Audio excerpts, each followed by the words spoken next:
Baik, ketemu lagi dengan Ibu Triliniarti dalam pembelajaran biologi.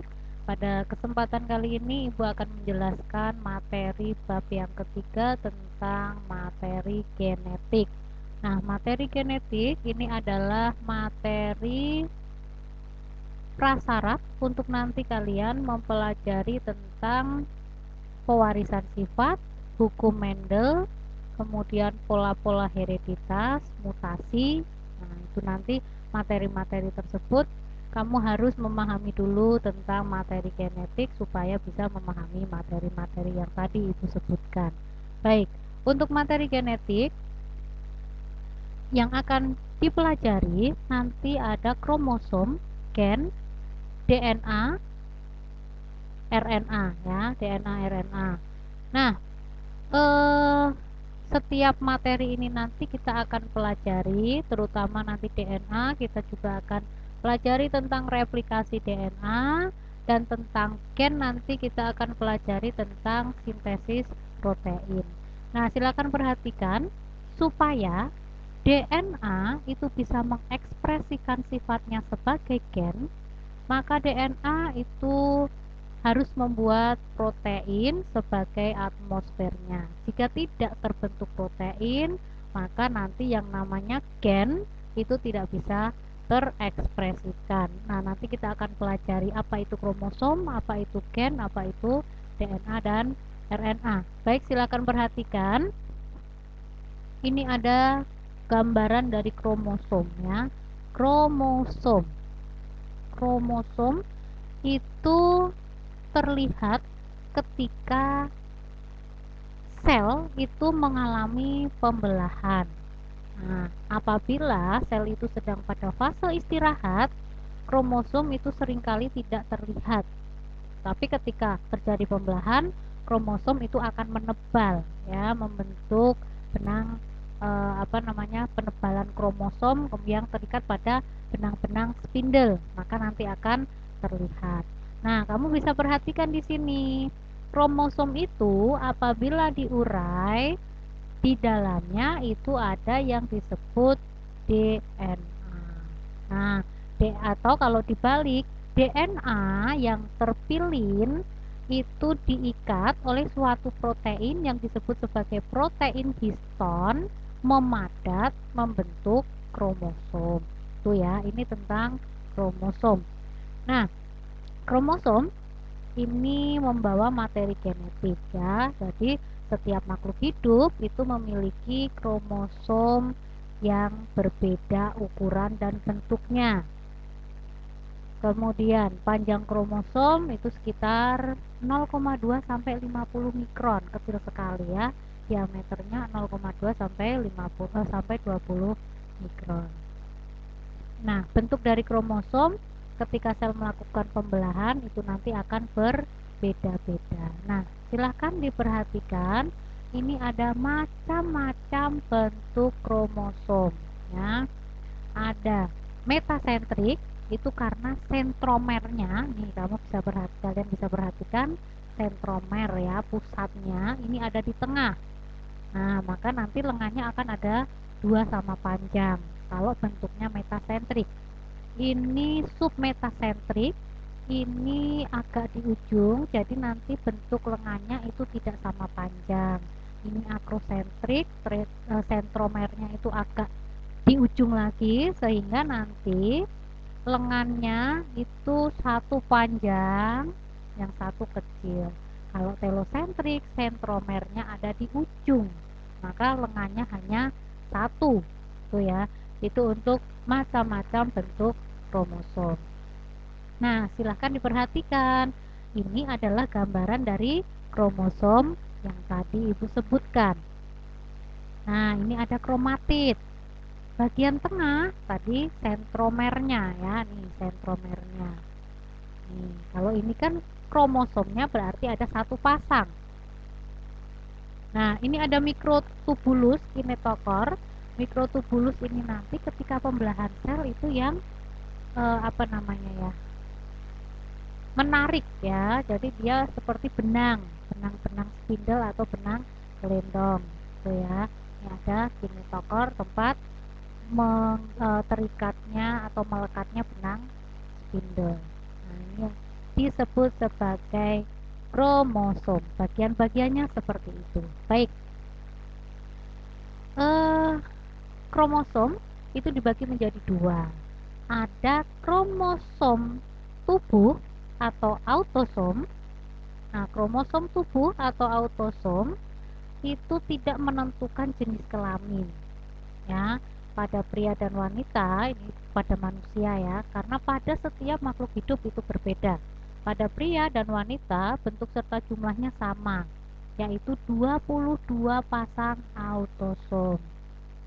Nah, itu kalau pada sel tubuh. Kemudian kalau pada sel kelamin itu 22 buah, tidak pakai pasang, ya.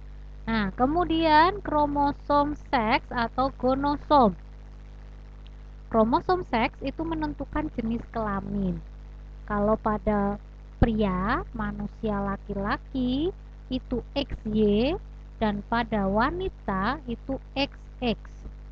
Ya, memiliki bentuk atau jenis yang berbeda. Nah, pada sel tubuh itu kromosom seksnya atau gonosomnya itu ada satu pasang. Pada sel kelamin itu ada satu buah. Contoh begini, ya. Nih, tanganmu itu ada selnya. Di dalam selnya itu ada kromosomnya. Nah, kromosom di situ, kalau tangan itu kan berarti sel tubuh. Nah, di situ akan memiliki 23 pasang kromosom. 22 pasangnya itu autosom, satu pasangnya itu gonosom. Kalau kalian itu laki-laki, berarti 22 pasang autosom plus satu pasang gonosom XY. Kalau kalian perempuan berarti 22 pasang autosom plus satu pasang gonosom XX. Gitu, ya. Nah, sekarang pada pada sel telur atau pada sel sperma. Kalau laki-laki sperma, kalau perempuan sel telur. Pada sperma memiliki 22 buah, ya, buah bukan pasang autosom dan satu buah sel kelamin. Kalau kamu laki-laki berarti X atau maaf, kalau kamu laki-laki bisa X, bisa Y. Nah, kalau kamu perempuan berarti sel telur, sel telur selnya itu memiliki kromosom 22 buah autosom dan satu buah kromosom seks yaitu X saja. Kalau laki-laki kan tadi XY, kalau X atau Y, kalau perempuan itu X saja. Ini tentang autosom dan kromosom seks ya, atau autosom dan gonosom. Baik. Ini tipe dan jumlah kromosom. Setiap sel somatik manusia itu memiliki kromosomnya itu sebanyak 46 ya, kecuali sel gamet hanya 23. Sel gamet adalah sel kelamin. Laki-laki itu sel sperma, perempuan itu sel telur. Sperma, ovum itu hanya memiliki 22 buah. Tadi ya, bukan 22 pasang. Dan satu kromosom seks. Itu kalau laki-laki X atau Y, kalau perempuan X tadi sudah ya. Nah, sedangkan sel yang memiliki 23 pasang kromosom itu disebut diploid. Kalau dia hanya memiliki satu tidak pasang seperti pada sperma dan ovum itu disebut sebagai kromosom haploid. Nah, ini rumus ya dari spermatozoa pada laki-laki. Kalau ini rumus dari ovum pada perempuan. Ya, tadi sudah ibu jelaskan. Ini rumusnya. Makanya nanti ketika misalnya sperma dan ovum itu bertemu, kalau ini 22 autosom plus 1 X bertemu dengan 22 autosom plus X ini, ovum yang ini, hasilnya adalah anaknya perempuan. Kalau nanti spermatozoanya yang bertemu adalah yang 22 autosom plus 1 Y dengan 22 autosom plus X, yang terjadi adalah atau yang dihasilkan adalah anak perempuan. Itu ya. Nah, ini untuk wanita 46 XX artinya 46 pasang. Nah, kromosomnya XX. Jadi kalau kamu ketemu dengan rumus kromosom 46 XX, itu artinya dia wanita. Nah, kalau laki-laki 46 XY, berarti sudah pasti laki-laki. Nah, atau rumus yang lainnya misalnya perempuan 22 AA, artinya itu AA itu pasang ya, berarti ya. Kalau 22A itu buah, kalau ini pasang. 22 AA plus XX, berarti itu menunjukkan wanita. Atau 44 autosom plus XX. Ya, kalau buah kan berarti 22 kali 2 44 ya. Nah, ini hanya cara-cara penulisannya dengan arti yang sama. Oke ya. Baik. Lanjut. Ini karyotyp manusia ya. Tadi disebutkan bahwa kromosom pada setiap makhluk hidup itu berbeda-beda. Nah, ini pada manusia, karyotyp manusia kamu bisa perhatikan. Ini berarti karyotyp pada sel autosom atau sel tubuh manusia, karena di sini pasang ya. Kalau pada sel telur dan sel sperma, harusnya kromosom nomor 1 itu hanya satu, bukan pasang. Tuh ya. Nah, nomor 2 kan tadi 46 ya. Ini 22. Berarti 44. Nah, tergantung kalau laki-laki ini, kalau perempuan ini. Baik. Ini contoh-contoh jumlah kromosom pada beberapa jenis hewan. Nah, misalnya lalat buah. Oh, lalat buah itu kromosomnya ada 8 atau 4 pasang. Oh, nyamuk itu 6, manusia 46, orangutan 48, simpanse 48, gorila 48. Jadi, jumlah kromosom itu tidak berdasarkan besar kecilnya organisme. Nah, tapi apa namanya, dasarnya itu bukan seperti itu ya. Jadi memang dari sananya, dari awal terbentuknya itu kromosomnya sudah seperti itu. Jadi bukan, oh berarti kalau manusia gede kromosomnya banyak, tidak itu ya. Nah, sekarang tadi sudah dibahas tentang kromosom, sekarang tentang gen. Nah, kamu bisa lihat ya, perhatikan di sini. Ini gambaran manusia. Manusia itu memiliki sel di dalam tubuhnya. Tadi di dalam inti sel itu ada yang namanya kromosom. Nah, kromosom itu adalah DNA yang dipadatkan, yang diikat oleh protein histon.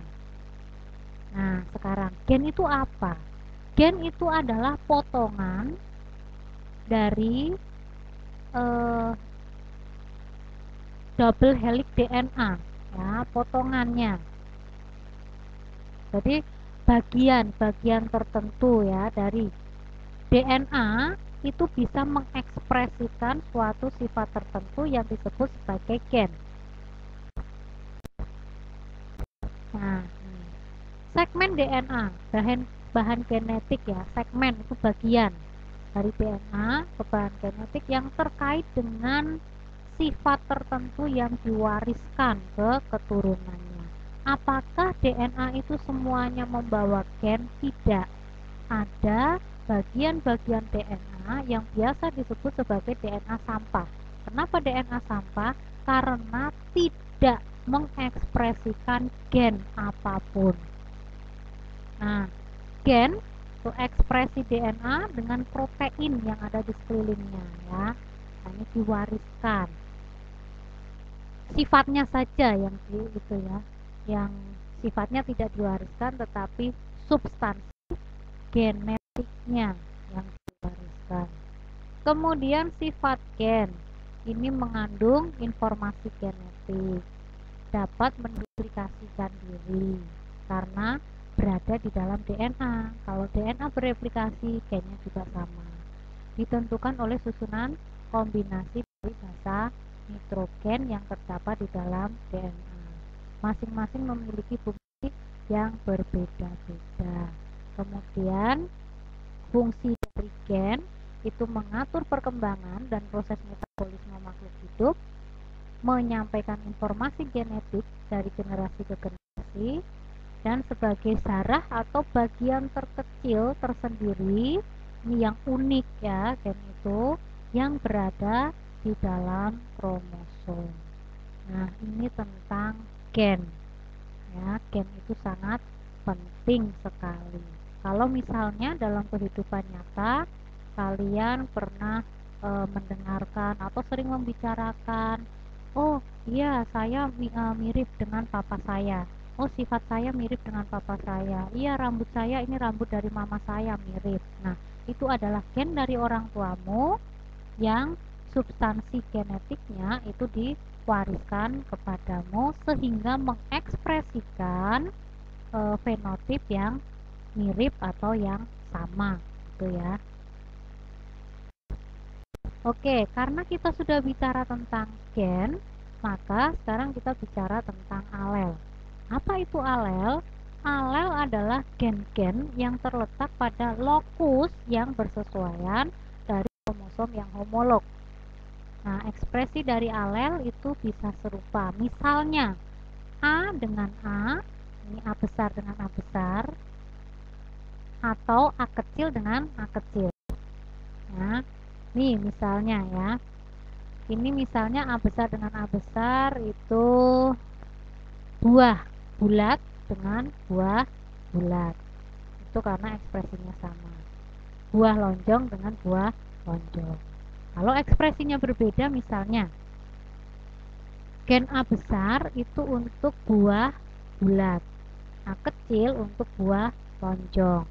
Karena A besar itu dominan, maka ditulisnya sebagai huruf besar. Lonjong huruf kecil karena dia lebih dia tidak dominan ya, resesif. Nah, penulisannya dengan A besar A kecil menunjukkan A besar bentuk buah bulat itu dominan. Nah, silahkan diperhatikan, ini gambaran dari alel, ini kan lokus ya, lokus dari DNA. Nah, A besar dengan A besar ini satu alel, B besar dengan B besar itu satu alel. Karena sama-sama huruf besar, ini menandakan alelnya homozigot, sama. Kalau yang di sini A besar dengan A kecil, B besar, B kecil, dan seterusnya, ini disebut heterozigot karena berbeda. Oh, sama-sama bentuk buah, tetapi yang satu bulat, yang satu lonjong. Itu ya. Baik. Selanjutnya. Nah, kita akan bicara tentang DNA dan RNA. Nah, struktur DNA dulu ya. Belajar tentang DNA itu sebenarnya cukup mudah kalau kalian itu mau membaca dan banyak melihat penjelasan tentang struktur DNA. Maka selain nanti kalian baca dari buku, silakan kalian mendengarkan yang ibu sampaikan. Kalau masih belum jelas, silakan kamu cari-cari ya.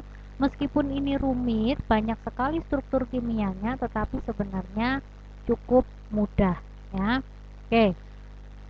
Struktur DNA, ini helix ganda ya. Yang dimaksud helix ganda itu kamu bayangkan seperti anak tangga. Anak tangga itu kan kalau tangga yang kamu pijak itu kan anak tangganya. Yang kamu pegang ketika kamu naik tangga itu adalah ibu tangganya. Nah, itu mirip dengan gambaran DNA ya. Dia punya dua dua dua apa ya namanya? Dua tangan. Kemudian yang kamu injak anak tangganya itu basa nitrogennya ya. Tangannya itu adalah gula pentosa dan fosfatnya. Tuh. Nah, satu nukleotida terdiri dari gula deoksiribosa, basa nitrogen berupa purin, adenin, guanin, pirimidin, sitosin, dan timin.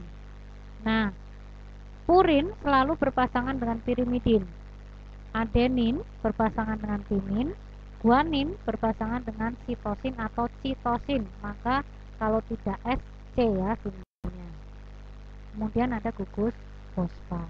Nah, ini untuk basa pirimidin dan basa purin.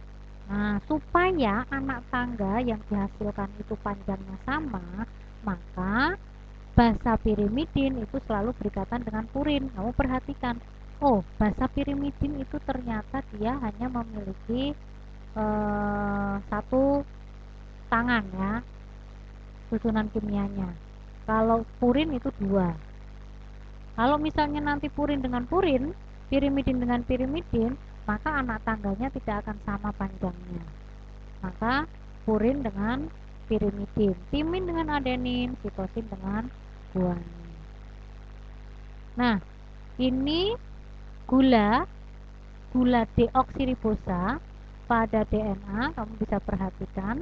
Ini sebenarnya RNA dan DNA itu gula pentosanya sama ya.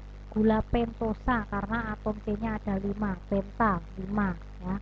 Ini atom C nomor 1, 2, 3, 4, 5. Nah, dia disebut deoksiribosa karena pada atom C nomor 2 ini tidak ada O-nya, hanya H. Kalau gula ribosa pada atom C nomor 2 itu ada O-nya. Ini yang membedakan antara deoksiribosa dan ribosa. Pita atau rantai DNA itu mempunyai posisi antiparalel. Artinya, polimer deoksiribosa dengan fosfat pada satu benang berjalan dari ujung 3 ke 5. Nah, sedangkan nanti yang lainnya itu berjalan dari 5 ke 3. Nah, silahkan perhatikan ini gambarannya. Nah, ini gambaran dari struktur DNA. Tadi Ibu sebutkan ya, dia berjalan dari 3 ke 5, ini dari 5 ke 3. Antiparalel. Ya, silahkan perhatikan. Nah, satu basa nitrogen, satu gula pentosa, dan satu fosfat itu disebut sebagai nukleotida. Nah, ini ya, nukleotida. Satu basa nitrogen, satu gula pentosa, satu fosfat, itu satu nukleotida. Kalau hanya basa nitrogen dan juga satu gula pentosa atau gula deoksiribosa itu disebut nukleosida karena tidak ada fosfatnya. Itu ya. Nah, kita perhatikan. Tadi kan timin berikatan dengan adenin, guanin dengan sitosin, dan seterusnya ya. Tinggal dibolak-balik. Nah, antara timin adenin, guanin, sitosin itu dihubungkan oleh ikatan hidrogen. Kalau timin adenin atau adenin timin, ikatan hidrogen yang menghubungkan dua ikatan hidrogen. Kalau guanin sitosin atau sitosin guanin itu ada 3 ikatan hidrogen. Nah, silahkan perhatikan sekarang nih. Ini gula pentosa itu gula pentosa nomor 1 berikatan dengan basa nitrogen. Yang nomor 5 berikatan dengan fosfat. Nah, supaya strukturnya itu sama, maka ini yang membedakan. Kalau di sini dari 5, ini kan 5 ya, atom C-nya paling luar itu ada 5. Ini atom C paling luarnya ada di nomor 3. Kalau misalnya di sini sama atom C nomor 5-nya itu di luar, maka nanti kan strukturnya tidak akan seimbang. Maka disebut anti paralel untuk menyeimbangkan. Jadi ini atom C nomor 3 lah yang ada di luar. Nah, bisa bayangkan kalau misalnya atom C nomor 5 nya di sini, nah dibalik misalnya, berarti nanti tidak seimbang ya. Maka silahkan perhatikan ini tetap atom C nomor 2 nomor 1 yang berikatan dengan basa nitrogen ya. 1, 2, 3, 4, 5 ya, ini supaya terjadi keseimbangan. Ya, ini struktur dari DNA yang anti paralel ya. Letak-letaknya kamu harus tahu, ikatan hidrogennya juga harus tahu. Baik, nah selanjutnya kita akan mempelajari tentang replikasi dari DNA. Sebelumnya, replikasi DNA itu ada teori-teorinya ya. Ini disebut sebagai teori konservatif, semi konservatif, dan dispersif. Masing-masing itu memiliki kekhasannya sendiri-sendiri. Nah, kalau kamu perhatikan di sini, misalnya yang konservatif, ini ya, 2 rantai DNA lama itu tidak berubah. Ya, ini hanya berfungsi sebagai cetakannya yang lama. Maka nanti didapatkan 2 rantai DNA yang baru, gitu ya. Nah, kalau yang semi konservatif, 2 rantai DNA lamanya pisah, masing-masing itu menjadi template sehingga nanti mendapatkan 2 DNA baru yang masing-masing mengandung 1 rantai cetakan DNA lama. Yang biru itu untuk DNA yang lama, yang pink itu untuk yang baru, gitu ya. Kalau yang dispersif, nah ini beberapa bagian dari kedua rantai ini, rantai DNA itu digunakan untuk cetakan untuk mensintesis rantai DNA yang baru. Nah, hasil akhirnya rantai DNA lama dan rantai DNA baru itu selang-seling tersebar. Gitu ya. Ini untuk yang dispersif. Nah, untuk replikasi DNA, Watson dan Crick itu pernah memprediksi ketika 2 orang ini menemukan DNA, mereka memprediksi bahwa DNA itu replikasinya dengan cara semi konservatif. Ternyata pada tahun 1958 setelah Watson Crick itu menemukan DNA, kemudian Matthew Michelson dan Franklin ini melakukan percobaan untuk menguji ketiga teori, yaitu teori konservatif, semi konservatif, dan dispersif tadi. Dari ketiganya itu hasilnya ternyata mendukung model replikasi semi konservatif. Nah, ini menggunakan bakteri Escherichia coli ya yang dibiarkan. Jadi ternyata memang teorinya Watson Crick, prediksinya Watson Crick itu benar. Nah, sekarang tentang replikasi DNA. Silakan perhatikan dulu gambarnya. Replikasi DNA ini prosesnya dimulai ketika enzim DNA polimerase itu memisahkan 2 untai DNA ini ya, 2 untai DNA helix ganda ini. Ini seperti resleting yang dibuka gitu ya. Nah, kemudian setiap untai DNA yang lama itu akan berfungsi sebagai cetakannya, sebagai template-nya ya, yang nanti menentukan urutan nukleotida di sepanjang untai DNA komplementer yang baru yang bersesuaian dengan cara mendeteksi komplemennya gitu ya. Nah, ini ada DNA yang membantu ya, enzim helikase, DNA polimerase itu akan membantu. Nah, kemudian setelah nanti mendapatkan pasangan yang sesuai, nukleotida yang baru itu akan disambung satu dengan yang lain.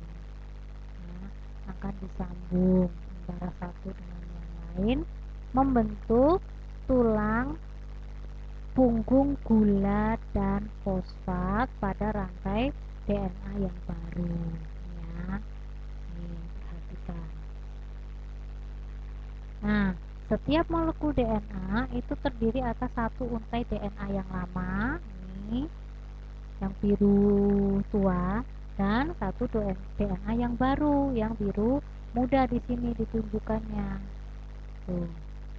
Nah, sekarang berarti kan nanti antara DNA lama dengan DNA baru itu sudah sama persis ya molekul-molekulnya. DNA polimerase itu juga memiliki fungsi yang lain.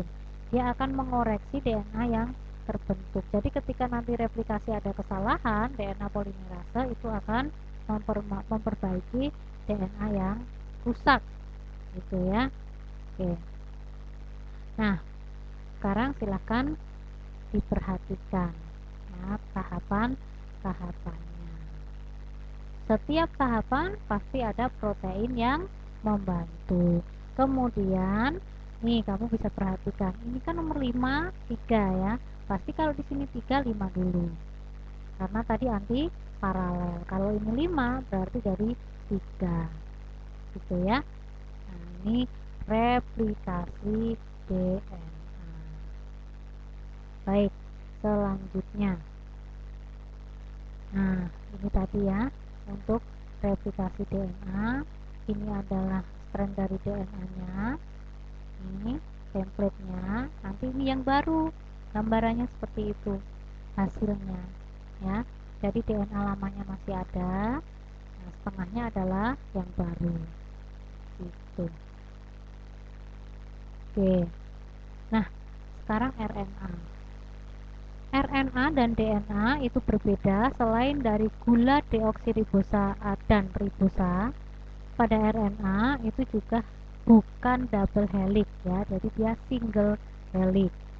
RNA itu ada dua, ada RNA duta membawa kode genetik ke ribosom, RNA ribosom ini komponen utama ribosom, dan RNA-T membawa asam amino ke ribosom atau RNA transfer.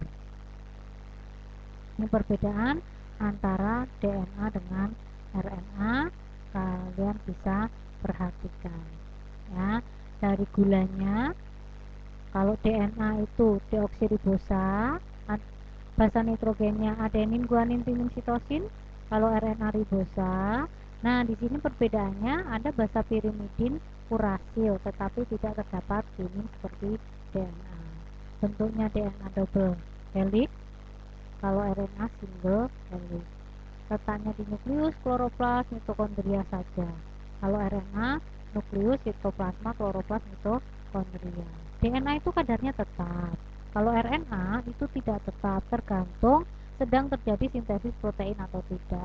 Kalau sedang terjadi sintesis protein, maka RNA-nya itu semakin banyak. Baik, ini yang bisa Ibu sampaikan untuk materi genetik. Ya, selanjutnya nanti kita akan pelajari tentang sintesis protein. Ya, kita lihat dulu untuk sintesis protein. Nanti Ibu akan jelaskan materinya.